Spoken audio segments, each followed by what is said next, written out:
di tengah-tengah kita, lebih utama dari segala sesuatu.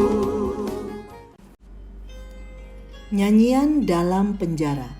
Tetapi kira-kira tengah malam, Paulus dan Silas berdoa dan menyanyikan puji-pujian kepada Allah, dan orang-orang hukuman lain mendengarkan mereka. Kisah 16 ayat 25. Sahabat Iktus yang dikasihi Tuhan, nyanyian dapat menjadi sarana bagi seseorang untuk mengekspresikan keadaan hatinya sebagai respons terhadap situasi yang sedang dialaminya. Jika seorang mengalami keadaan baik, sangat mudah baginya untuk menyanyikan lagu-lagu bahagia. Tetapi bagaimana jika seorang sedang berada dalam keadaan menderita? Hanya orang beriman yang dapat menyanyikan lagu bahagia ketika ia berada dalam penderitaan. Tuhan telah menyuruh Paulus dan Silas untuk menyeberang ke Makedonia, ayat 9. Namun di sana justru mereka difitnah, dipermalukan, dan didera berkali-kali, dan dimasukkan ke dalam penjara yang paling tengah, dan membelenggu kaki mereka dalam pasungan yang kuat. Yang luar biasa adalah dalam keadaan seperti itu, Paulus dan Silas menyanyikan puji-pujian kepada Allah. Bagaimana hal ini dapat terjadi dan apa akibatnya? Mari kita simak bersama. 1. Nyanyian dalam penjara. Nyanyian seperti apa yang dikumandangkan oleh Paulus dan Silas dari dalam penjara? Pertama, nyanyian dengan pemahaman yang benar. Paulus dan Silas tidak melihat penderitaan sebagai beban, tetapi melihatnya sebagai hak istimewa dari Tuhan. Mereka telah dianggap layak menderita penghinaan oleh karena nama Yesus. Pasal 5 ayat 41. Nyanyian yang tidak didasarkan pada situasi, tetapi pemahaman yang benar tentang kehendak Allah. Mereka tidak marah pada Tuhan karena telah menyuruh mereka datang ke Makedonia, tapi justru melihat rencana Allah yang baik melalui penderitaan. Kedua, nyanyian dengan motivasi yang benar. Paulus dan Silas menyanyikan puji-pujian hanya kepada Allah. Ayat 25. To celebrate God in song, yang berarti menyanjung Allah dengan nyanyian, bukan dengan tujuan supaya Tuhan menolong mereka melepaskan mereka dari kesulitan atau supaya ada mujizat. Motivasi mereka yang benar nampak ketika penjara itu terbuka. Mereka tidak melarikan diri, tetapi mereka tetap ada di sana. Mereka dan semua tawanan untuk bertemu dengan kepala penjara. Ketiga, nyanyian dengan kesungguhan hati.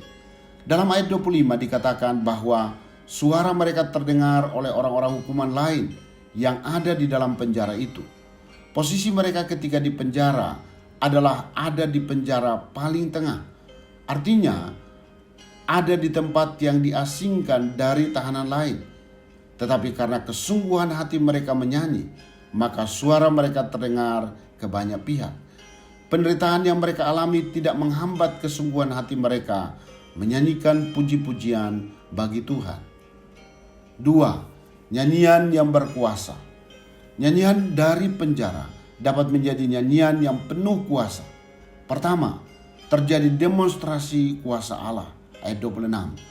Terjadinya gempa bumi yang hebat sehingga sendi-sendi penjara itu goyah, dan ketika itu juga terbukalah semua pintu dan terlepaslah semua belenggu tahanan. Padahal dalam ayat sebelumnya dikatakan bahwa penjara ini berada dalam pengawasan yang ketat. Tetapi oleh kuasa Tuhan mereka menjadi terlepas. Kedua, terjadi proklamasi Injil. Ayat 28 sampai 34. Saat kepala penjara melihat bahwa semua pintu penjara sudah terbuka, ia hendak menghunuskan pedangnya untuk membunuh dirinya. Tetapi Paulus mencegahnya. Kepala penjara bertanya bagaimana supaya ia bisa selamat. Kesempatan ini digunakan untuk memberitakan kabar baik kepada kepala penjara. Percayalah kepada Tuhan Yesus Kristus dan engkau akan selamat, engkau dan seisi rumahmu. Ayat 31. Kepala penjara dan keluarganya percaya dan diselamatkan. Ketiga, persekutuan orang percaya diteguhkan. Ayat 40. Kesaksian Paulus dan Silas menghiburkan orang percaya bahwa tantangan sebagai pengikut Kristus memang ada, tetapi pertolongan Tuhan tidak pernah terlambat untuk mereka. Sahabat Iktus, kita tidak selalu berada dalam situasi yang menyenangkan.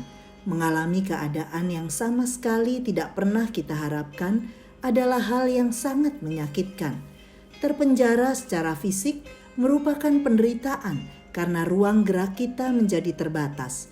Tetapi juga situasi terpenjara secara psikis, di mana kita merasa kesepian di tengah keramaian, terdiam karena diperhadapkan dengan situasi sulit yang membuat kita tidak berdaya. Lalu dalam keadaan demikian, nyanyian seperti apa yang keluar dari mulut kita? Saya mengenal Tuhan dan segala kehendak-Nya yang selalu baik untuk saya. Karena itu saya mau menyanyikan puji-pujian kepada Tuhan dengan kesungguhan hati. Tentulah saya ingin agar penderitaan ini segera berlalu. Namun nyanyian yang saya naikkan kepada Tuhan bukan karena saya membutuhkan mujizat, tetapi karena saya menyaksikan keagungan Tuhan dalam situasi sulit seperti ini. Lihatlah, Tuhan sementara bekerja membawa orang pada pertobatan dan Ia meneguhkan persekutuan orang percaya. Sahabat Iktus yang dikasihi Tuhan, nyanyian seperti apa yang keluar dari mulut saya dalam situasi sulit ini? Apa yang memotivasi saya menyanyikan puji-pujian kepada Allah? Hal apa yang pasti terjadi ketika saya menyanyikan puji-pujian kepada Allah? Ya Tuhan Yesus, saya menyanyikan pujian kepadamu sebab Engkaulah yang berkuasa di sorga dan di bumi. Engkaulah pengendali hidup yang mengizinkan segala sesuatu terjadi dalam hidup saya. Saya bersyukur penderitaan yang saya alami mengerjakan sukacita besar dalam hati saya karena menyaksikan karya-Mu yang ajaib. Terima kasih Tuhan, dalam situasi sulit seperti ini, kabar baik dapat dikumandangkan dan banyak orang mengalami pertobatan. Juga syukur saya naikkan kepadamu karena Engkau meneguhkan kesaksian gereja-Mu di tengah-tengah dunia. Amin. Meski berada dalam penjara, namun nyanyian pujian kepada Tuhan tidak terpenjara. Kristus ada di tengah-tengah kita, lebih utama dari segala sesuatu. Kristuslah yang harus ku beritakan hingga datangmu Kristus.